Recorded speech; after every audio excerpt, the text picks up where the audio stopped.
All right, what we're going to do is we're going to watch this game live, and then we're going to go back and watch it again. And when we watch it again, that's when we'll slow it down and fully analyze it. Normally, I don't like analyzing games live because the players play too quickly for the game to be analyzed with the depth that I think such high-level games should be analyzed.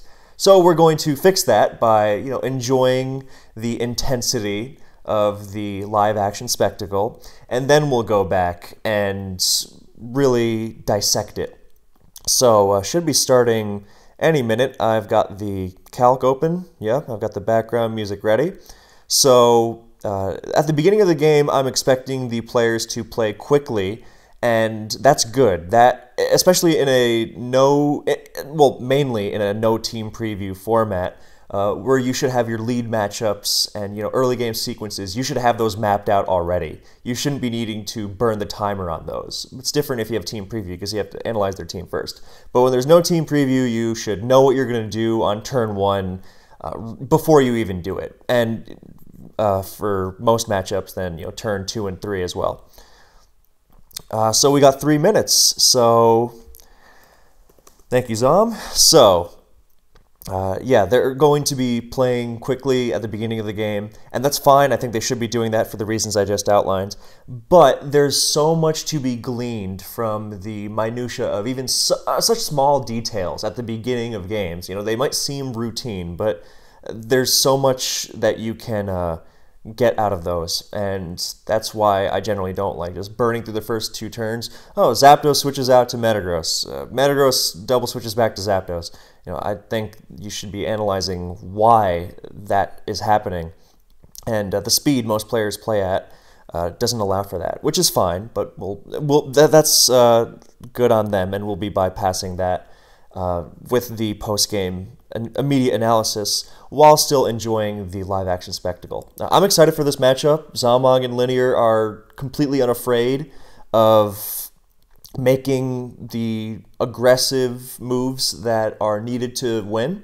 If you're behind, you're not going to be able to come back unless you really step it up. You can't count on your opponent throwing it away. And sometimes even if you're ahead, then you can really make sure your opponent can't even mount a comeback. Just really step on their throat. I'm also looking forward to it because both players are relentlessly creative and always bring something interesting. Interesting without being ridiculous. I mean, look, if they brought a UU team, I would not be into that. But they find ways to push boundaries, or even just their own spin on an established classic. I'm fine with that. As long as the teams are solid and the play is solid, I am satisfied with that level of Pokemon. I think that's fine. I don't think that a team needs to be breaking the metagame to be interesting. So yeah, because I know a lot of people think, oh, well, as soon as I see an uncommon Pokemon, then that automatically makes the team interesting and fire and heat and worth watching. But if the team around it isn't good, then that's less important to me.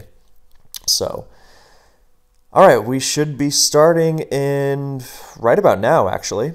So the music is ready. Background music playlist on my channel for those who are not familiar.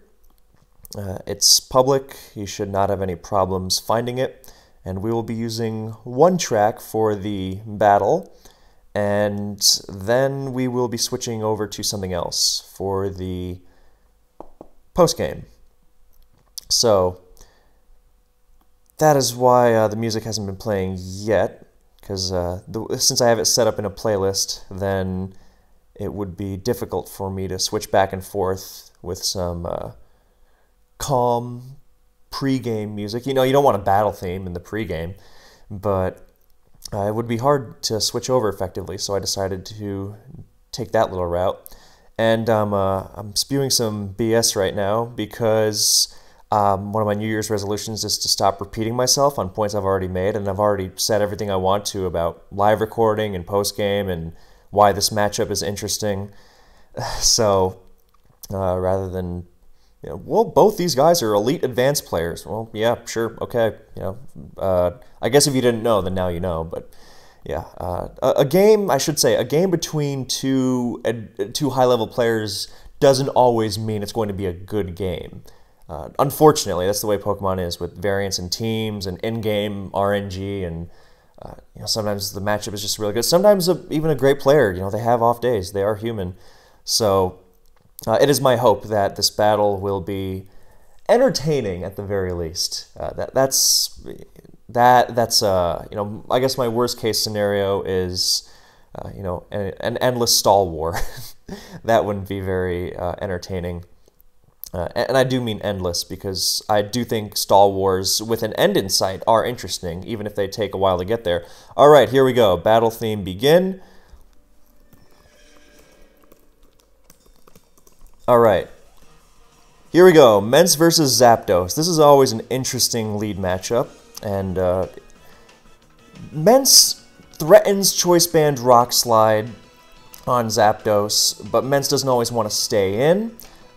We'll be going over more of this in the post-game, because I assume they're going to be moving quickly here, and I don't want to get started on a train of thought if I can't complete it. Timer's showing up already. That is really surprising. Hopefully in this battle, then we will get with the real-time aspect of it, then we will get a close-up look about that concept I'm always harking on about, using your timer. Now, I don't agree with using it on turn 1, because what I said I think still applies. Just using, you should know what you're doing on turn 1 ahead of time.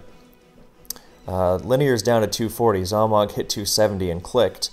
So, is that Zapdos shiny? If it is, then yeah, it's shiny. That means it cannot have Baton Pass. So that's a blunder on z0mOG's part, because the only Baton Pass Zapdos is the one from Pokemon XD, and that cannot be shiny. So no Zapdos in advance should be shiny, because as soon as you make it shiny, then you reveal you don't have Baton Pass.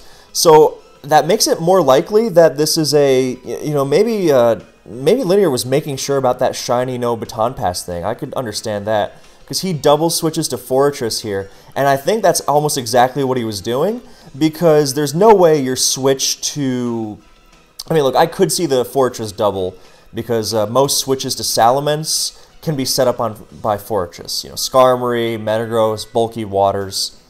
So if you're fearing the Choice Band Rock Slide, this works with something like Tyranitar as well, then you can double switch to Fortress effectively, threaten the layer of spikes. So Zapdos switched out from the Banded Rock Slide, and you know, even banned Mence usually won't risk it against the Zapdos, which leads to some interesting possibilities, but again, we'll leave that for later. So yeah, the fact that the shiny Zapdos, or a Baton Passless Zapdos, points a lot more to it being a bulky set with Rest. Excuse me. And that makes even more sense now that z0mOG's own Fortress has been revealed. So this is definitely a more stallish team. Still remains to be seen from Linear. We don't know if this is an offensive Mence or a Wish Mence, a fully defensive one. So he goes to the eternal partner of Fortress, Pursuit Tyranitar, because otherwise you're just awful against Gengar. And Pursuit Tyranitar is also very helpful in thwarting Claydol and Starmie, which is relevant because Fortress sets up spikes and they spin. And sometimes you don't want to give up a move slot on Fortress to be able to deal with them, since, you know, Fortress is strapped enough for moves as is. I think the most consistent one is Spike, Spin, Earthquake, Boom. But people have been experimenting with these like Fortress Claydol teams that ditch Spin on Fori altogether and have EQ and HP Bug and like crazy stuff like Zap Cannon. So it's very likely that that Linear goes for Pursuit here, because Fortress is not staying in, because the Santa Pursuit Tar runs a fire move very often, and even if it doesn't, you can't assume that it doesn't. So Fortress is 100% switching out here. And I would expect Linear to, if he has Roar, he can go for Roar, try and scout more of z0mOG's team, and maybe drag Fori back in, you know, rack up some spikes damage. He could double switch, although not quite sure what to. It's very likely that z0mOG answers this Tyranitar with Zapdos, as funny as it sounds, because Pursuit Tyranitar, Special Tyranitar, there it is, exactly. it is walled by Split F Zapdos, and there was no...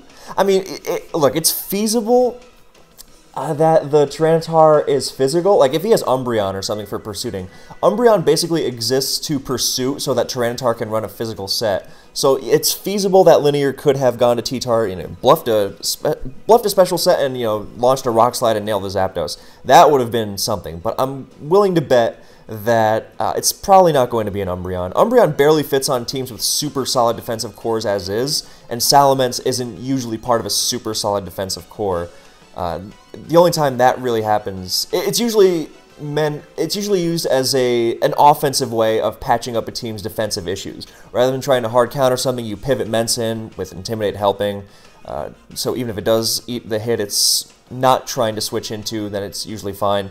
And it's got that great Earthquake immunity.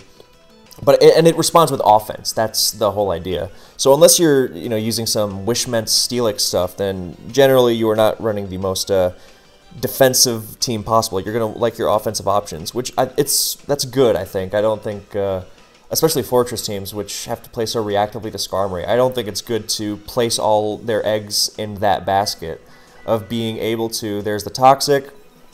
As Linear is going to force this Zapdos to rest, and that's free Fortress entry. Anyway, so yeah, I don't think we're seeing an Umbreon here. So I think the Mence made it even more likely that the Tyranitar was Pursuit. Not just because there's a lower likelihood of there being an Umbreon, but also because Mence is scared out by Gengar as well. So that's another beneficiary of Tyranitar's ability to recreate the Exorcist.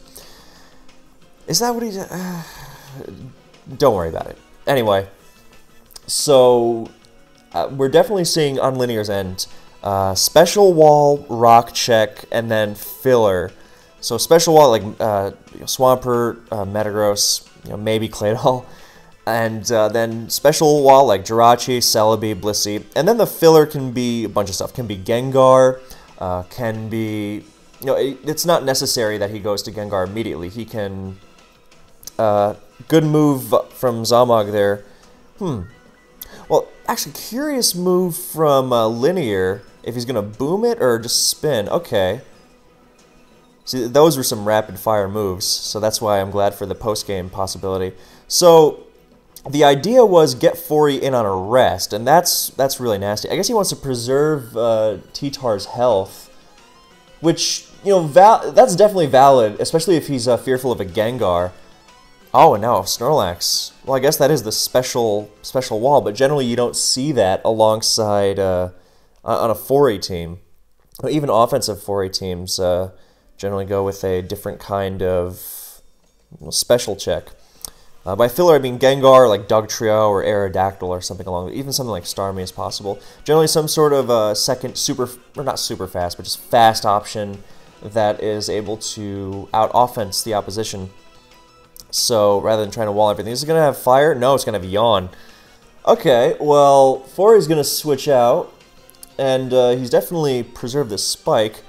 So offensive Fortress teams are very much in vogue right now. Like Linear actually had a very popular Fortress Umbreon DD-Tar one, so it wouldn't have been surprising for it to be that. But I don't think that team had Salamence. That one had Charizard.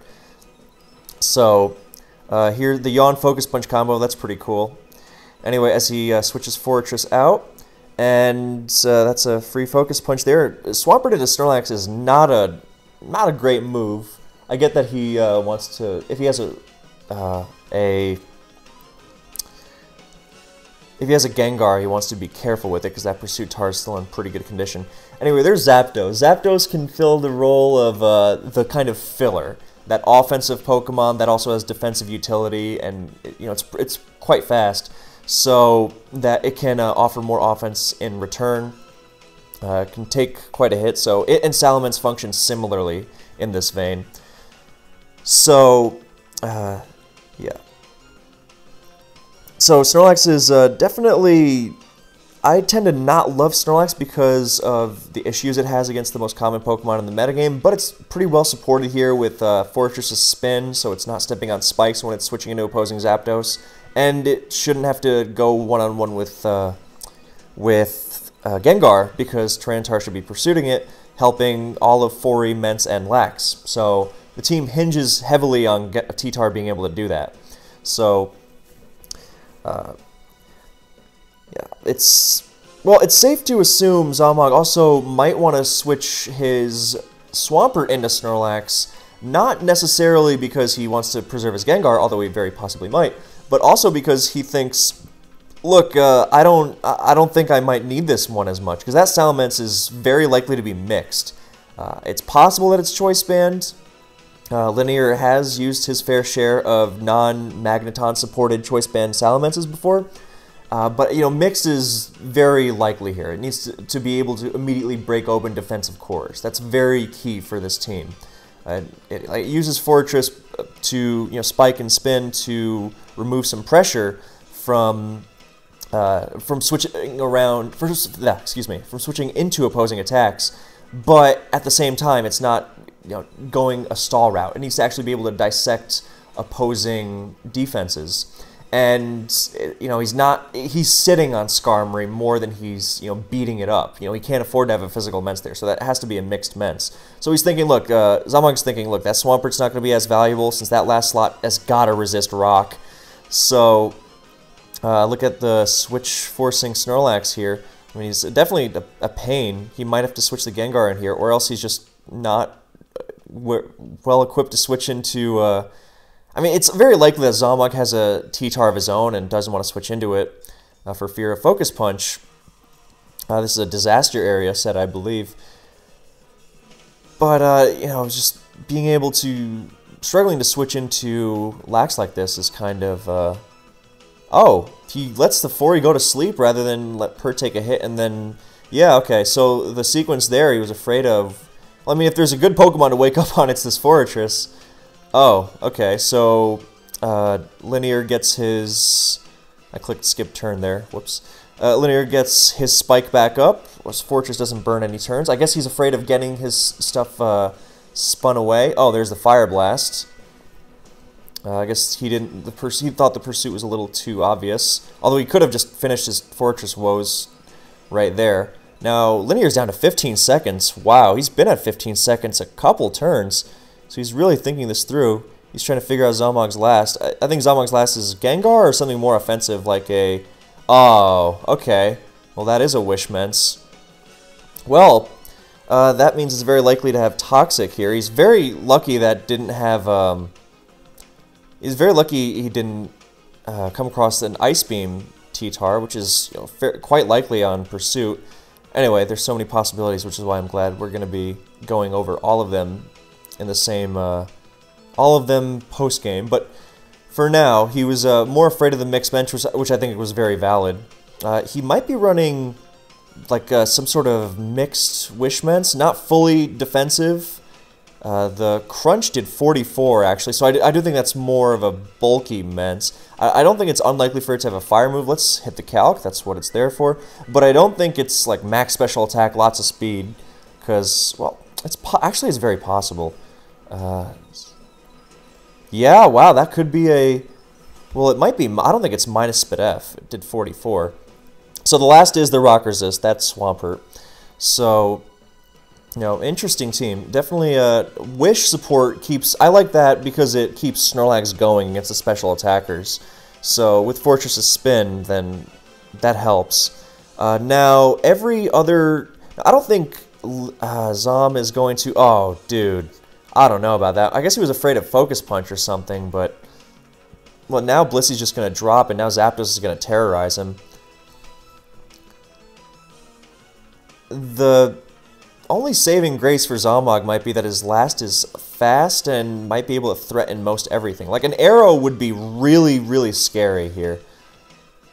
Great move from z0mOG there, not giving up the Blissey just yet. And now... We don't know if the Zapdos has HP Grass or not. SpitF Zapdos definitely can have HP Grass, and it reveals Hidden Power, and it's not very likely to be Ice.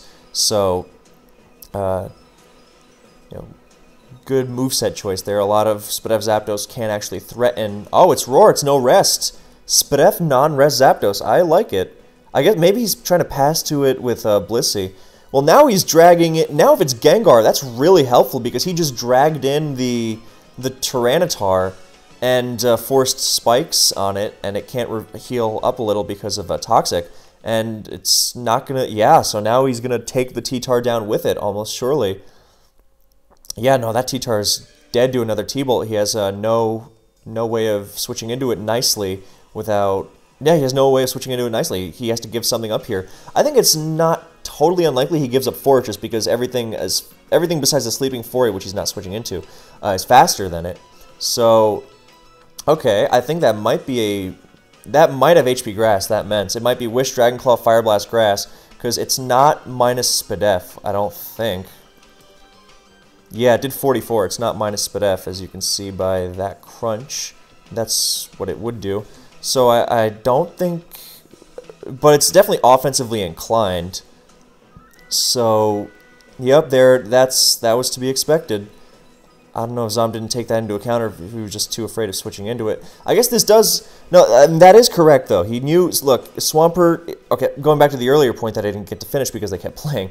He knew that, look, the Salamence is some sort of mixed, or especially offensive, whatever, set. And the last has to be a rock resist, right? And it's almost certainly going to be Swampert. So I don't need my own Swampert as much. Therefore, I can use it to switch into the Snorlax and preserve my more important Pokemon. So I definitely appreciate that. So now Snorlax is going to get healed up. I don't know what... That was a terrible... No, that was an awful, awful Seismic Toss. There's no two ways about that. Because he heals back up to full anyway, and now his Blissey is at lower health. So that was just a bad move. So now he goes back to Fortress. I guess earlier he didn't want to stay in and try and wake up on Linear's Fury because he was afraid of getting a Spike spun and then getting boomed on and then not having a chance, then being completely behind in the Hazard War, which was valid. But it just feels like his team is pretty unprepared for Snorlax in general. This is a big reason why I tend to prefer Skarmory over Fury, because I mean, I guess Fury threatens Explosion. Yeah, that's not the best comparison, I suppose. But I don't know. Maybe letting it take the sleep wasn't the best move. I guess maybe he was afraid of the Yawn being used again, but... Oh, now he gets... barely live, so now he's very likely to wake up, because that's 3 turns. So, does he boom? I think Linear would probably sack Fury here to the almost guaranteed boom. And then Snorlax will come in for another round of terror. Yeah, Snorlax is phase... Or he sacks that one, okay. Oh, and it stays asleep, so he gets the max turn sleep. I guess that lax set is putting in work. Point being, he had to preserve something. So, doesn't even bother going for the pursuit. Good move. And now Zapdos comes back in. Yeah, now Zapdos... Yeah, look, now Zapdos comes back in, T-Tar goes down, or Fury goes down, doesn't matter. Or he goes to Mence. I guess he wants to toss up one last wish before he goes down. Or, no, that's a great move. That's a great move, actually. Because now he forces Zom to either let Zapdos die, or he goes to Bliss, and then there's another... Either way, even if the Mence, threw up a wish and died to this next Zapdos hit, he's still wishing back to Zapdos. Or wishing back to Snorlax, I'm sorry. So, so that was a great move. And now I think he wishes... Or he goes to T-Tar, I suppose. Well, that'll live an HP Grass for sure. So that was a nice compromise on Zom's end, for sure. Nice little middle ground. Ooh, here's a big question. Does Linear preserve the Mence and Pursuit, and does z0mOG Pursuit trying to... I don't... Actually, this is a pretty tough turn. No, nicely done. Nicely done on both ends, actually. Linear not playing any guessing games and instead guaranteeing his... guaranteeing the wish, and Zom, reading that nicely. So that was very nicely done on both ends. Not getting caught up, like people will often talk about, I needed to predict my opponent better, and that was a great example of not trying to predict your opponent when you don't have to. I mean, sure, it would have been nice to switch on the crunch or wish or HP Grass on the pursuit. Oh, there's Breloom, the z0mOG trademark, and a missed Hydro Pump to boot. Wow, okay, this just got interesting. Oh, this is a team z0mOG used last year, actually. So what's interesting about this is that This is one of the few Pokemon that could really bring it back. Is that a Sleep Talk Zapdos? That has to be a Sleep Talk Zapdos. I would be... Oh, it has to be. z0mOG even says it's S-Talk, isn't it? There's the... Up, and the T-Bolt goes off. Okay, so good team building on Linear's end.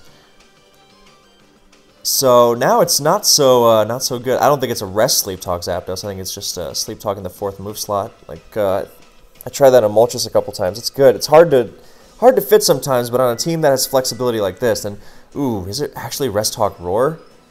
Well, I think it's likely that it's Thunderbolt, HP Grass, Roar, especially because it's did it show any inclination of being fast? So that sucks. Actually, if you rolled, I assume it's oh, and he predicts the wake up too. Nice. I assume that he was predicting... Oh, that Thunderbolt is 15%. That's uninvested. I know that. So it might be a defensive Rest Hog Zapdos. Let's see. Is it faster? Actually, we should be checking the... Well, it could be Adamant Breloom and just Zapdos EV'd for... Yeah, he's going to keep roaring in the Blissey on the... roaring on Blissey as it's forced to Soft Boil. Then I can't even threaten it to begin with. Good Toxic, but this is looking like, well, he has to pull somewhat of a miracle against the Snorlax. It's not completely over, and getting that Crunch off will definitely... Oh, wow, that is Spadef. Yeah, this is why I'm glad... Again, very glad for the post-com. If this was the only... That is Rest Talk, wow. A vestige of an older age. And not something you see... almost ever now, but I get it. So, as I'm hoping he gets some drops here. And I'm really glad for the postcom, because if this was the only commentary, it would be horrendous. So, I mean, he's getting the... how much did that T-Bolt do? 36. God, that does a lot still. So, now he's gonna finish it off. Yep, and now what does he do? Does he go to his own? I mean, so I guess that's that means it's an Adamant Breloom, and it's an Adamant Breloom and a Zapdos EV'd for plus speed T-Tar. Because I thought Jolly, everyone was using Jolly on Breloom, not now, but I guess not. So that makes the Sleep Talk sting a little more, well, no, Sleep Talk Roar would have also phased it out, so he still had a 66% chance. So, yeah, Sleep Talk Zapdos used to be everywhere before the 2015 discovery that all those years of advanced mechanics. Basically, if you've ever played Gens 4, 6, 7, or 8, then you know what those are the sleep mechanics that seem normal, right? And then in 2015, and those were the Sleep Talk mechanics in advance, ever since its inception. And then in 2015, it was like, oh, by the way, that was wrong.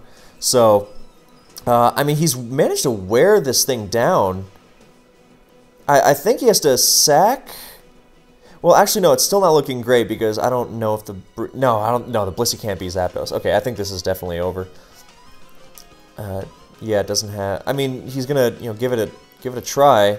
He's gonna have to, like, Focus Punch... No, now he Focus Punches on Zapdos, and then Zapdos switches in, eats the Focus Punch. Hell, you can even sack the Fortress, or... Actually, I think you should sack the T-Tar. Don't risk a crit or anything. Good move. Yeah, and now Breloom is forced out, and it'll die to sand next time it comes back in. So yeah, this game is very over. All right, so that was interesting. That was not what I expected at all. And now, yeah, so this is basically the game. Or no, it's not basically the game. It is the game. So now we are going to fire up the replay immediately and analyze it further. So this is just going to be a massive PP stalling fest, and yeah, z0mOG can't even crit his way out. So, I don't know when he'll forfeit, because he only has, yeah, the PP counter on Showdown is weird, because technically it doesn't show. Technically, Zapdos doesn't declare that it has pressure. See how it says possible abilities? And when it's switched in the log, it doesn't say it's exerting its pressure. That's just a feature of the Gen 3 games. So, the PP counter is always awkward. When you're, you see how it's going down by 1 each time, the Seismic Toss. So, I guess z0mOG is doing well to hope linear DCs or something. Even though I think even if linear like DC'd at this point, then it would be yeah, he's just gonna go for the boom win. And that's ball game. So, okay, let's fire up this replay. Actually, let's switch over to a different set of tunes. There's a check ad. Okay. All right, let's get these dimensions going. All right, now that things have slowed down a little, I'm glad to be able to gaze at Archie and Maxie standing off. Okay, so now that we have watched in real time, we are going to go back now that we know what has happened, and we are going to examine it again, and we're going to switch perspectives just for a little more perspective. All right, so leads, Zapdos, Salamence. So again, we know Choice Band Rock Slide scares out Zapdos, and we know that offensive Zapdos cannot take those. Defensive Zapdos doesn't want to take those either. Well, defensive Zapdos can take a Band Mence Rock Slide, but it doesn't want to do that on the first turn of the game. You know, unless you really need Salamence paralyzed for like Heracross or something, then I could see doing that. But that's very unlikely. Now, offensive variants can be timid with HP Ice, which would completely destroy a turn 1 Mence, and that's why Mence usually runs away from that matchup regardless. Both of these pokes tend to run away from this matchup. They don't want to risk so much on turn 1. I mean, so you'll get exceptions sometimes, like, well, like the thing I just said, my specific team really wants Mence paralyzed for my Heracross, so I stay in and T-Wave, and if they switch to, you know, Snorlax, then I T-Wave that, and that's fine too. So, but most of the time, you're going to see Mence run away from fear of T-Wave or HP Ice, and you're going to see Zapdos run away for fear of Banned Rock Slide. So even if the Mence is banded with Rock Slide, then it will generally run away. Like even, I could see Jolly Mence staying in and risking it, because there are a lot of factors, like, is this Zapdos even going to stay in? I mean, that's where you really start getting into, like, lead matchups. I mean, even stuff like Zapdos versus T-Tar, you know, in tournament games, and sometimes you're going to think, you know, can I stay in? Can I go for the T-Bolt here? So that really depends. You could analyze your opponent's tendencies and go, well, he'll never risk the Zapdos, so I'm going to go for Earthquake and I'm going to smack his Metagross. You know, crazy stuff like that, which I generally am not a fan of, but some players like to go bonkers. So now we know both of these guys tend to switch from this matchup. I suppose if you were to be a timid HPA Zapdos, you might go for it. You might stand and go for it because, like, even if the Mence is Jolly Choice Band and goes for a Rock Slide there, then you would go, it's still a speed tie, and they have to hit Rock Slide.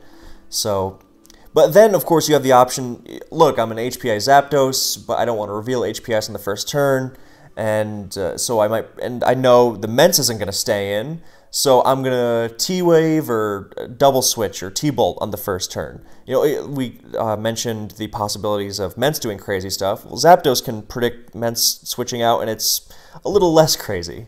A lot less crazy, even. So you could say, well, why run Timid HP Ice at that point? And the answer is, well, it's not just to get the jump on lead Mence. It's just good in general for Mence, Celebi, Flygon. Generally, as long as you're not facing a Pert, then HP Ice is better. It's just Pert is such a big deal that HP Grass is the standard. Yeah, and you could very well face it again later, but early game is the most tumultuous point because of the limited information you're working with. And that's why I like to analyze these early turns, you know, with the context that has currently been revealed.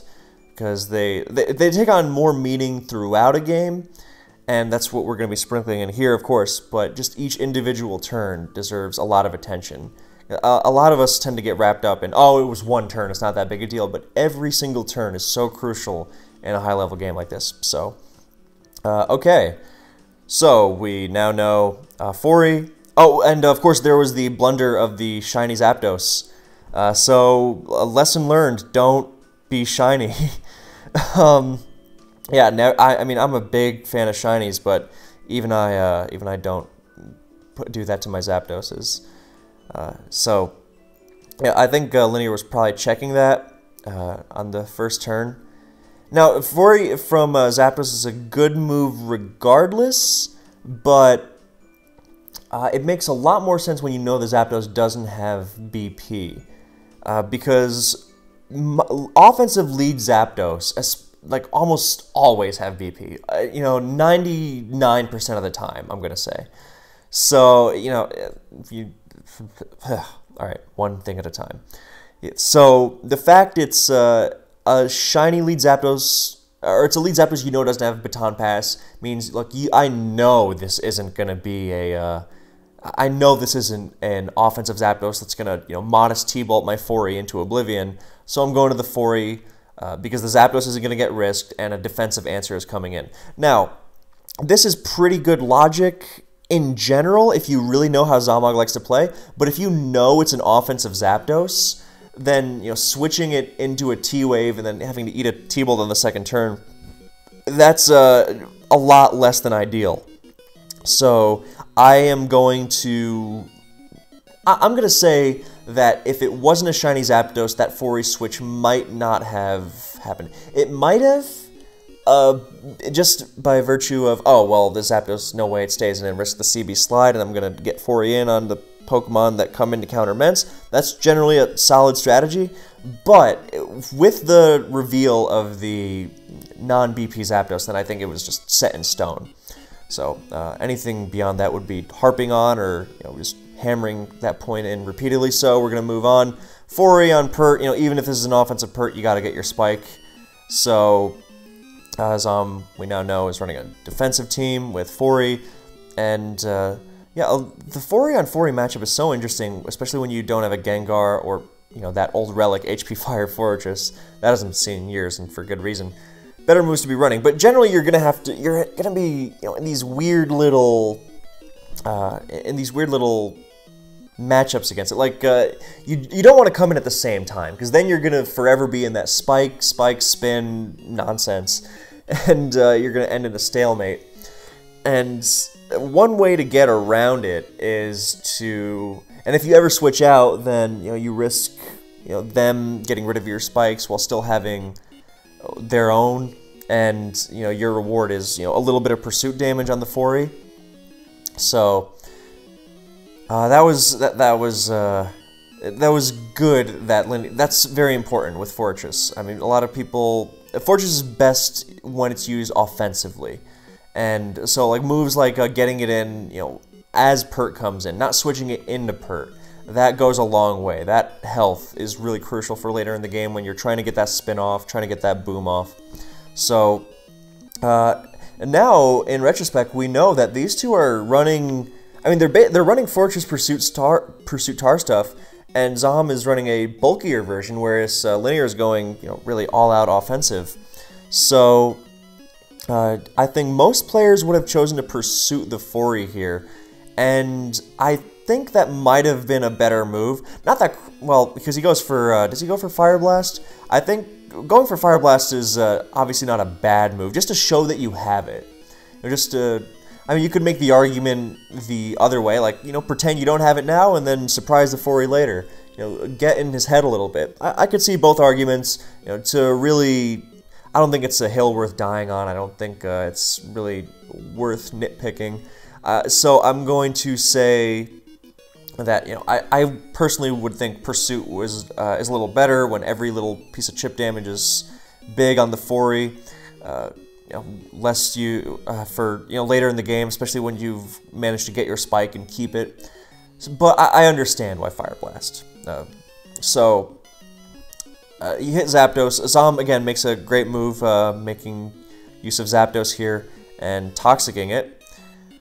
I suppose in retrospect you could say, there's a couple other things that can be done here. Like, he knows that it's going to be, or it's very likely it's going to be a mixed Ments, and Zapdos is very good at handling mixed Ments, so who knows if it was worth letting this crunch. I guess he's trying to hold back Breloom as long as possible, which in his defense was probably the move if had it not been for a surprise Sleep Talk Zapdos. To go back on that Sleep Talk Zapdos, I thought it was going to be T-Bolt, HP Grass, Roar, which I think was pretty cool, but I see the rest talk point. Especially with Snorlax's special wall, he wants Zapdos to reinforce it on the special defensive side, especially if Lax has to boom on something. Then Zapdos will step in and help it out. So, I can see it. You have to be careful with when you use those Sleep Talks after you've rested, but or actually using those Sleep Talks in general, but because of the weird way the mechanics function. But it's a cool choice. Cool choice. And with Roar, then you make up for the fact that you can't actually hit Breloom. I mean, T-Bolt stings it, but sorry, I'm brain freezing a little. It helps against Venusaur as well. That's the other thing. Okay, so Crunch, you could say, switch to Blissey here, something like that. That could have been nicer because Blissey heals more instantly, and you really want Zapdos' health. I would say that might have been the better call. I guess he wants to reveal less Pokemon, but the reason why Blissey is still incredibly telegraphed here is because Zapdos cannot be your only special wall. Because then you're not even good against other Zapdos, much less offensive Calm Minders. Defensive Zapdos is good for like defensive Pokemon like Milotic, Swampert, other Blissey. Bulky Pokemon that don't really hit hard. It soaks those up all day, whereas Blissey is good for the actual aggressive special attackers like Moltres is another one. Yeah, now he goes for the T-Bolt. I see the reason. Oh, by the way, I don't think I've mentioned this yet, but Linear has his own channel where he's been analyzing his own games, so I recommend you go check those out. And who else? Oh yeah, his and Fear, because I'm gonna forget to advertise his as well. He's been doing his own SPL games. Yeah, so those two guys, but Linear's the man of the hour here. So, and z0mOG actually has his own channel as well. I forgot. I don't know if he still uses it. I know he uploads in streaks, but yeah. So check all three of those out. And mainly the two guys in this battle. I'm sure we'll get to Fear later this SPL. Anyway, so the Fortress choice there is interesting. Now, I don't disagree that he had to spin before getting in Lax because that makes its threat level skyrocket. But I am wondering, like, is he afraid of I guess he really must have been afraid of the Gengar. Yeah. So I guess this puts z0mOG in the position of, if he has a Gengar, then, do you... Yeah, I don't know. I think, I guess, you can't just assume that there's not a Gengar yet, because it could be Zapdos, Swampert, Fortress, Gengar, T-Tar, Blissey. So, okay, I understand that. I get behind that now. And the Spected Spadef, Fortress can do this, and that one spin goes such a long way. This is kind of a counterexample of how Snorlax just cannot handle spikes. So z0m makes the good move there because he knew the special wall was coming in. I think he assumed it to be Blissey. And this is actually one reason I think, especially on 4E teams that don't have Gengar, if you are going to have a Blissey, it should definitely consider packing a Fire move, specifically for this situation.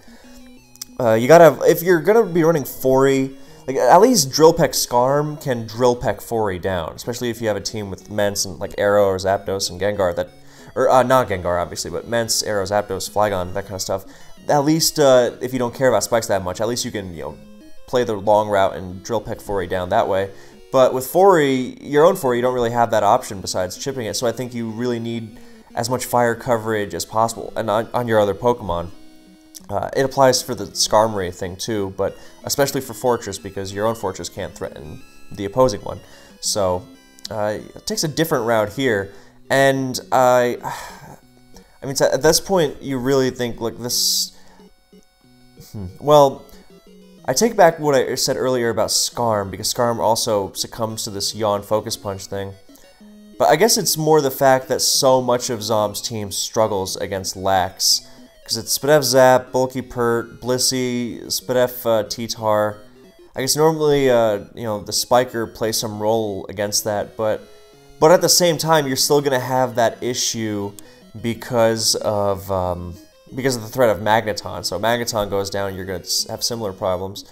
And at that point, you're really relying on Breloom Sleep plus, you know, 1.5 to 2 KOs from Breloom. You're really relying on that to carry you.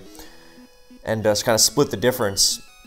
But yeah, this is just this is an example of how Snorlax can be threatening. I like that. So credits to Disaster Area for innovating the metagame once again. So he goes to the Swampert. I agree that was a good move, for sure. That was really nicely done. And, you know, it's not ideal, obviously, but it was a good move identifying, look, I'm probably not going to need this Swampert because, you know, Snorlax Special Wall, then there's going to be the Rock Resist, then there's going to be that filler Pokemon.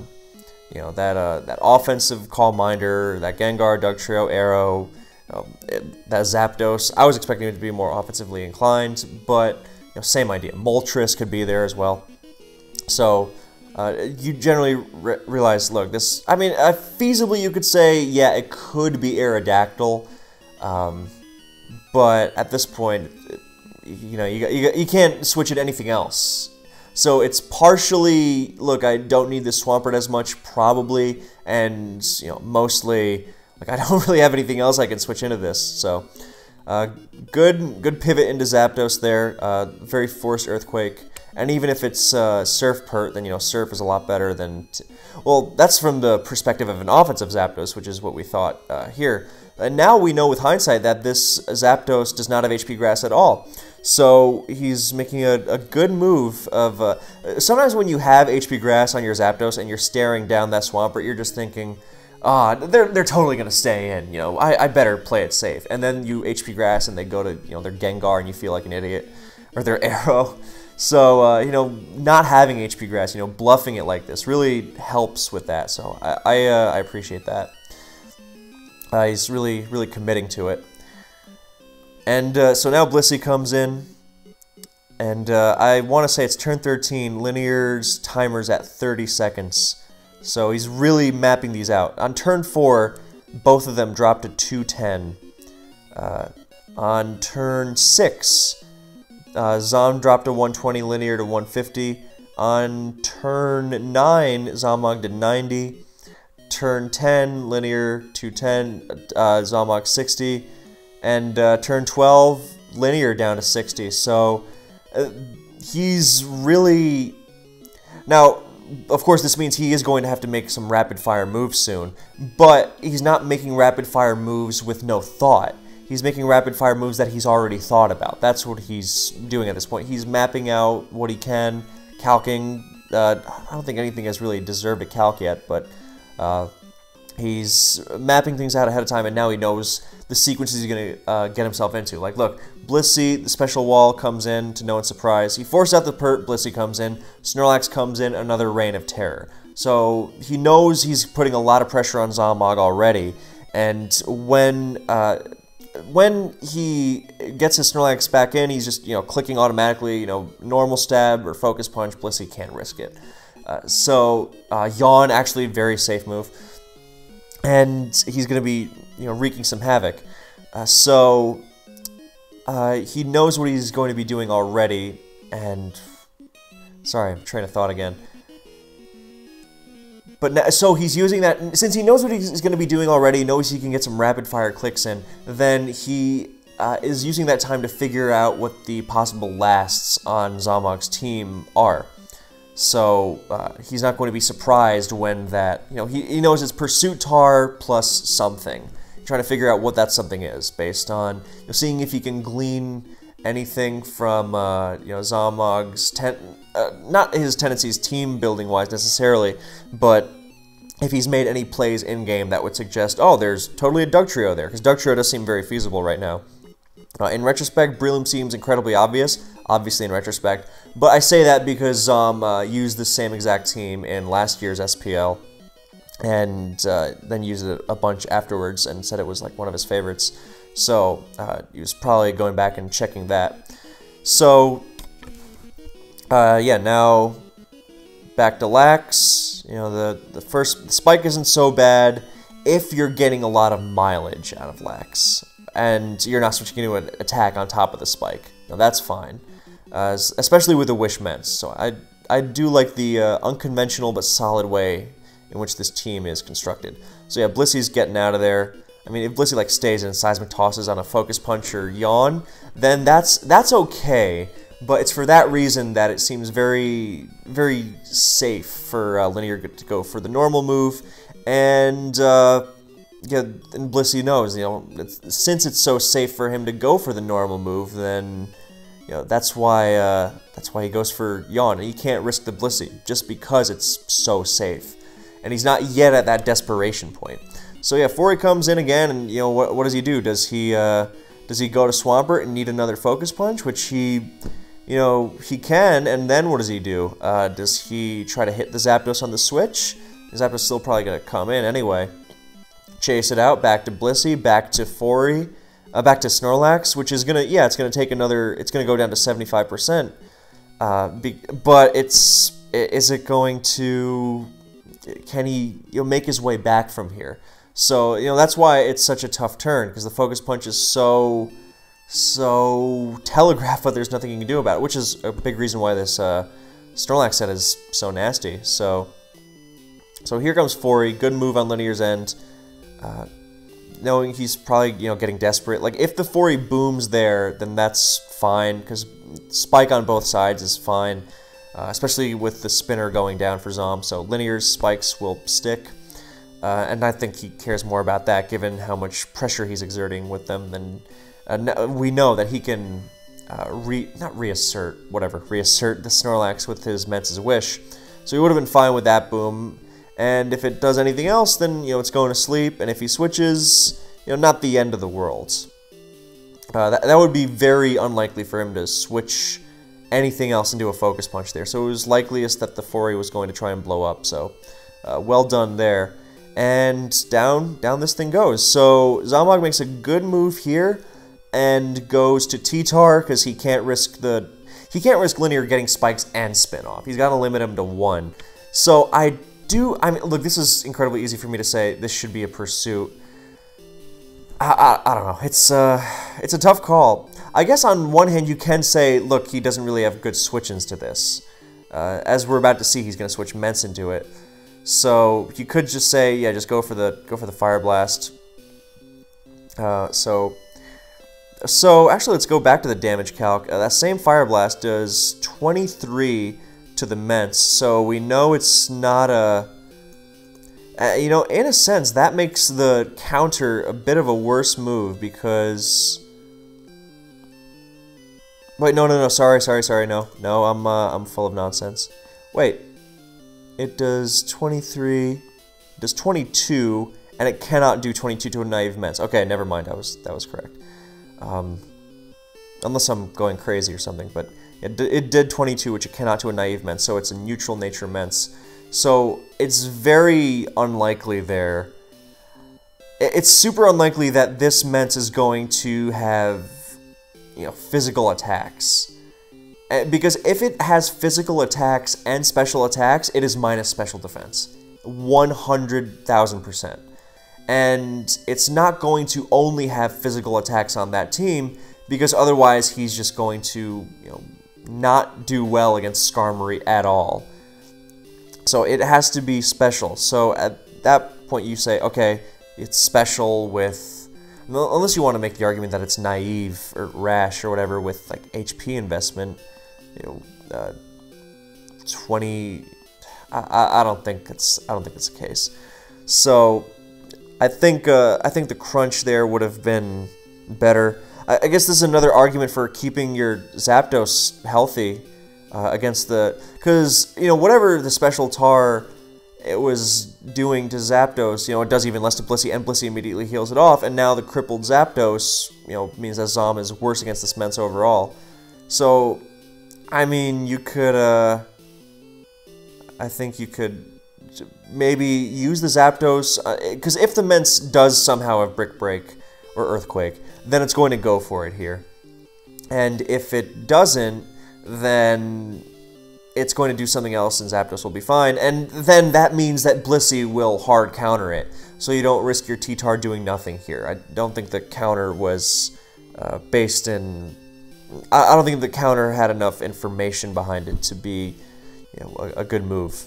I get the idea, obviously. Mixed Mence looks terrifying, but we know that it can't be, you know, Mixed Mence. Unless it's minus attack or minus special attack, which is nonsense. That doesn't exist. So I think Zapdos there, because it's expendable. You know, the 43% Zapdos against, you know, this team, I don't know. You know, he's not finding a place to rest anywhere. So because he didn't use it for, you know, anything of, he forced the Fortress down, but you know that's gone. You know, it wasn't worth the damage it took at all. It would have been better off with Blissey, following the same rationale of this is a special tar. So if it was healthy, then he would be in a totally different spot. And now he would have been able to switch into it. And yeah, I'm gonna check this Mixed Mence, no problem. This potential Mixed Mence, let's say. And now, even now, I would say it's better to, you know, scout out the thing you think it might have, but it shouldn't. And, you know, preserve the more valuable T-Tar, and then, you know, once you know the set, then you can go to Blissey and hard counter it forever without switching it directly into a potential Brick Break that it almost certainly doesn't have. So, but the counter, I think, was a little too blind given the information revealed. So, Wish, offensive Wish Mence, one of my favorite sets. Dragon Claw, so now he has no choice, realizes, you know, most of the offensive Wish Mixed Mences, well, they're Mixed Mences, that's the whole point. They're Dragon Claw, Fire Blast, Brick Break. But HP Grass is nice because you don't give up your special defense, which can be valuable. But most of them are mixed. And usually they take out HP Grass for Brick Break, and they rely on the Spikers and supporting cast to do the job against Swampert, which is generally fine. So something similar is true for Roar Mixed Mence. Generally, they take out HP Grass and they preserve Brick Break because pressuring T-Tar and Blissey is generally more pressing than Swampert. Yeah, especially as Blissey and T-Tar tend to be paired together, and you know Swampert's just one Pokemon. So anyway, so the Wish, the Crunch goes off. And now here comes Swampert. Now that the T-Tar's revealed Crunch, the last is obviously a Fire Blast and counter. Then the last is Pursuit, so you know the Pert can handle it. So, and in a similar vein, then the last is unlikely to be some dangerous physical sweep.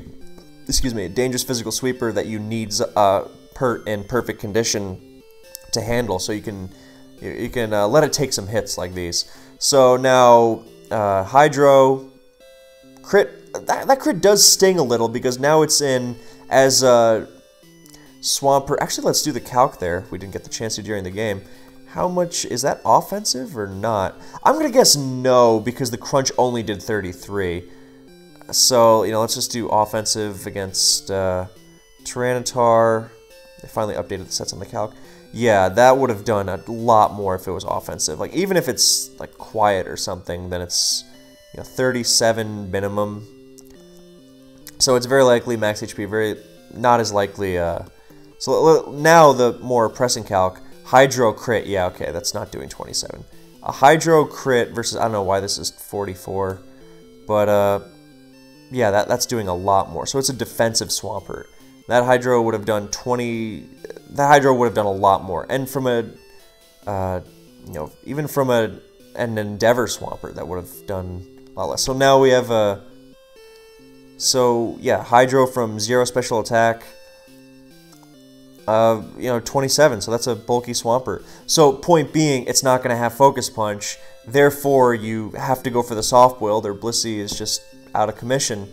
And I get he wanted to chip the Snorlax as well, but I think, I don't know, I think it would have, he probably, he's just so behind because of how vulnerable he is to the Lax, so he has to do stuff like this, but, yeah, and that crit doesn't help, of course, but he just goes for the EQ, and now the Swampert, you know, the Seismic Toss on Swampert, who cares, like we just established, you know, now it's going to get even more lefties, and...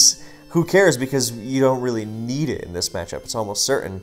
So, we know that, and he has the freedom to just attack and preserve the Snorlax, which I definitely agree with. When Snorlax is so threatening to z0mOG's team, then you don't switch it into Spikes and the Seismic Toss. Part of why that earlier Snorlax switch was so useful was because it only switched into the Spikes and it posed a huge threat. If you switch into the Spikes and the S-Toss, yeah, it's still going to be a threat, but it's on a much quicker ticking timer.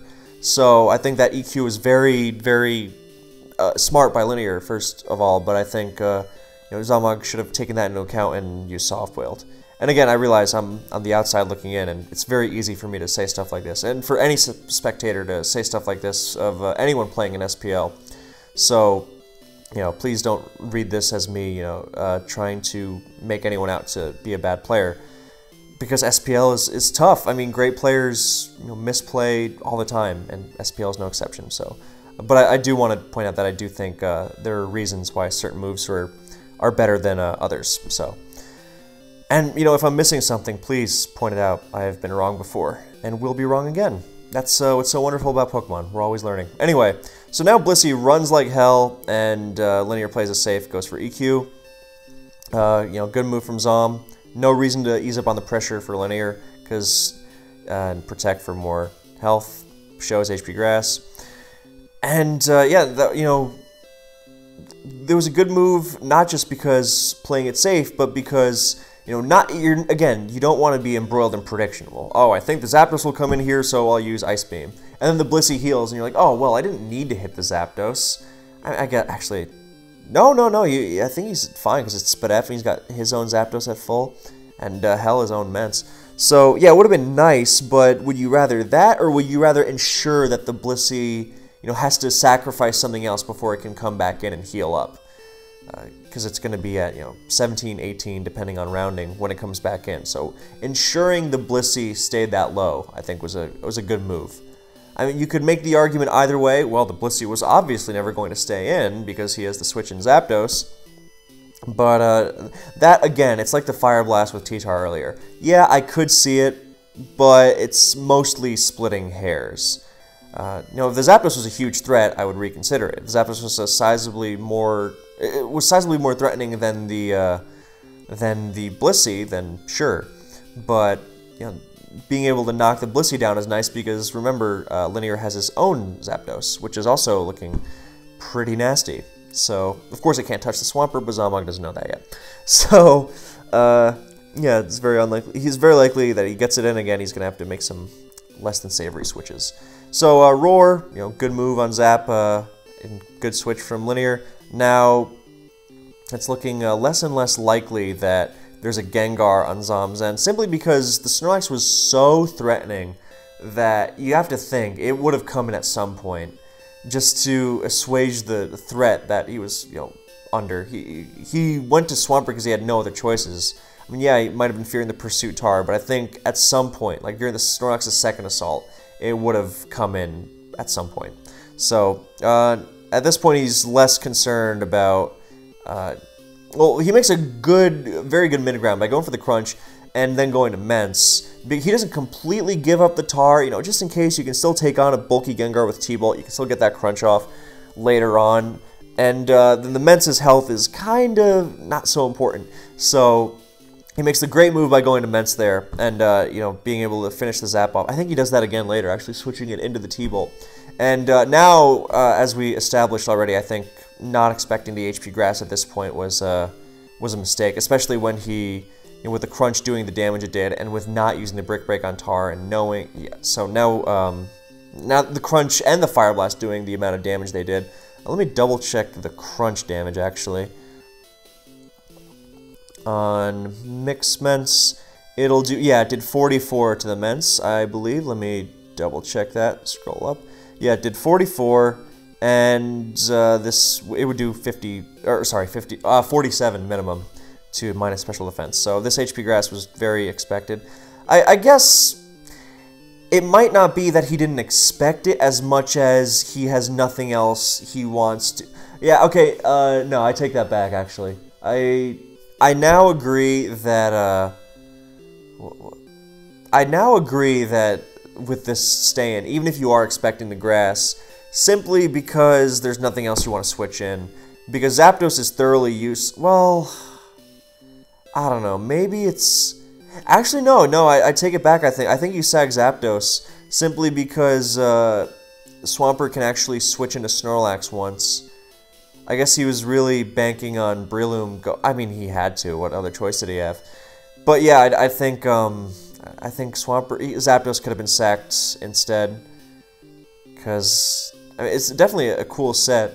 I like the Zapdos itself. It just didn't get to shine. The fact it didn't have rest made it a little worse that it took that damage early on, in my opinion. Because wish passing to it with Blissey is stuff that threatens Blissey out doesn't always. Especially in this game, it was very unlikely that he's going to have Fortress Metagross. That's an uncommon combination, and you're really stacking on those Fire Weeks. At least Swampert can try to pivot around it, drawing an HP Grass. But yeah, the point being that with the Zapdos not having rest and then like Heal Bell or something in reserve, then I think it made taking those hits with it even worse early on for the Pursuit Tar. I think Blissey should have come in there. So yeah, and at this point I think Zapdos was less valuable, and Swampert still could have done something. So I do think that Zapdos should have been sacked. Yeah, Blissey is now going to be able to come in, heal up. Do I have any other thoughts about that? Yeah, I mean, Blissey is not a great wish passer to Zapdos in general, because the only thing that comes in on Blissey that you really want to be going to Zapdos on is Metagross. So, I mean, it's a nice idea to have that, but in this matchup, I mean, as soon as Fori shows up, it's probably not going to be... Well, the difference between Fori Metagross and Scar Metagross is that, because I'm trying to articulate that, is that, again, 16 thoughts at once. Not because, okay, slowing down. So, Fori, or Scar and Metagross can each take one Fire Blast, but with Fortress, I think it starts piling up too quickly. Just how threatened you are by like those mixed Menses and mixed Tars and stuff. Being able to shrug that one off. So I think generally with Fori you see Fori pert almost always. You generally don't see Fori and Metagross. Not that you can't have those, but it's generally just less common. Maybe there's probably some potential to Fori Metagross. I might be overblowing it a little bit, but yeah. Okay, so that aside, I don't think that the Zapdos was worth taking the damage with, and Blissey Wish is nice with that set in general, but not for this game, and that's another reason why the Zapdos shouldn't have been taking that damage. Okay, now that we've got that, then Blissey comes in, Wish, Soft Boiled, good move, a great move on the forced Soft Boiled. And that's what Mixed-Ments, or Wish-Ments does. It does cool stuff like this. And that Seismic Toss, I think that was a really... okay, I get that it was looking for Fori, because if Fori comes in here, that's obvious. But there's zero chance that Fori comes in there. I mean, I guess by that rationale, you could say Breloom should have come in here. And because if Fori comes in, then you Spore, and if Snorlax comes in, then you get the 1-up on it and don't have to switch in. So, I would say, yeah, that's a good move too. You can do that. Soft-boiled or go to Breloom. But, you can't... I don't think you could expect Linear to throw the Fori away, ever, when Snorlax was so free. So I think you had to soft-boiled or go to Loom. Loom might have been better because... Yeah, I think Loom actually was better because... I mean, not that it would have made much of a difference now that we know the Zapdos is Sleep Talk, but with the information Zom had at the time, then it would have been better. Because, Blissey's healthy enough with one layer to do what it's going to do, and against Zapdos and Salamence, and you really need to be taking the initiative at this point in the game to come back. I mean, not that Linear's team is in perfect condition or anything, but, you got to start somewhere.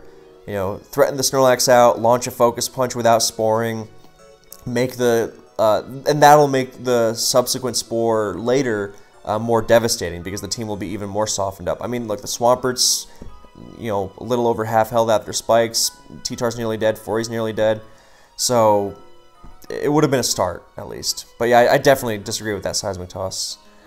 Big time. So now Fori comes in and return, focus punch, focus punch. I was a little surprised he didn't go to... He decided to bank on that sleep there. Because... I don't know, I think even Forge, his own T-Tar would have been a good switch there, because you will probably be able to pursue it or scare it out after, and then Lax will come back in on Blissey afterwards. So I think T-Tar would have been a good move there, fairly risk-free. And if it stays asleep, great, but you don't risk your Snorlax, which is very important to win. I mean, at this point, you can probably just, you know, kind of autopilot with the... Well, no, actually, no, I take that back. Yeah, I don't think that was a great risk. I don't think it was horrible, but I do think it probably could have been avoided. He could have gone to Fori, or he could have gone to T-Tar. T-Tar would have been preferable. You could just go to T-Tar, you attack, you'll force Blissey to soft-boiled. So, and I guess, you know, Zom's own T-Tar could have come into the Pursuit Tar, but that's not a problem at all, because z0mOG's answer to Pursuit Tar is also his own Spit F Zap. So, and that doesn't even take spikes, and that forces in Blissey, and then Snorlax comes back in on that, and, you know, then he's in business, and then he's threatening out, he's, you know, getting another KO, and Fortress is going down, but without the risk of getting boomed on. So I do think that he could have avoided that boom risk. I think, you know, so we're going to go back. So, first Focus Punch, he's 0 turns, that's fine. Second Focus Punch, sure, that's fine. You got to get it down. So, but after this one, I think I would have bailed. You know, yeah, I think that's when you get out there and then go through that whole sequence I just lined out. So, yeah, I mean, I guess he was calculating the return, see if he can finish it off, but, I mean, so it's not about return versus focus punch, it's about will he wake up and blow me up or not. So, and now he goes to the T-Tar, actually, I think, you know, would turn too late, but he has the idea there. So, and he doesn't pursue, just crunches, and z0mOG unfortunately gets the max turn sleep. And now he pulls that Ment switch, the really, really nice one. I like that. And just to confirm, I'm just going to check. Res Zap versus... Yeah, okay, it does 50 minimum to minus Spit F Ments. And, oh, not Timid. Yeah. And it did 49, so... Anyway, Dragon Claw, and you don't really care if Blissey comes in, or T-Tar for that matter, because you're just attacking. And again, as mentioned during the game, then I agree with this. The Wish, you know, not getting caught up in prediction, because, you know, you don't really care about the T-Tar's health. You just, because you're going to be beating it with Zapdos or Swampert either way. And so it's not about, you know, preserving Ments. I think this is actually a really important lesson, because people talk about trying to predict their opponents and get in their opponents' heads. You know, sometimes you'll have a great game where you predict your opponent, then others you just won't be able to figure it out. And yeah, there is reading the situation, and that's exactly what was done here. Instead of, you know, trying to, you know, be some sort of psychological genius, then you just focus on what you can control. And what you can guarantee here as linear is that you get that Wish off. And you don't lose your Ments for nothing. You guarantee you get something out of your Ments. And something is Wish, which is a lot more valuable than, you know, damage on T-Tar you're not going to need. So that was very well done. And, you know, good job to z0mOG, you know, not getting desperate and pursuing. So he figured linear, you know, in that position, he's going to read it and play it safe. I mean, you could also say he's just playing it safe and doesn't want to get 2 KO by the HP Grass, but... and, you know, just that crunch is actually pretty threatening in general, because he doesn't know that Zapdos is so bulky yet. But yeah, that was a good move. I'm glad that it was smart of him to not get lost in the, you know, the little, oh my god, I gotta pursue it, I gotta trap it. You know, so when you get caught up in little moments like that, like, oh, I can make this prediction, you don't think about, you know, should I? Does that make sense in the context of this turn, in not just this turn, but in the context of the overall battle and what is the Pokemon that are important. So now Swampert comes in and you know, gets that Wish off, so that was set up really nicely. And now Breloom comes in, and we know what happens next. This is fairly self-explanatory now that we've gone over all these. So he's got the 66% chance of either, well, he's got a 33% of damaging Breloom immediately with T-Bolt, and then 33% of phasing it out into something else, into, you Zapdos or Blissey. So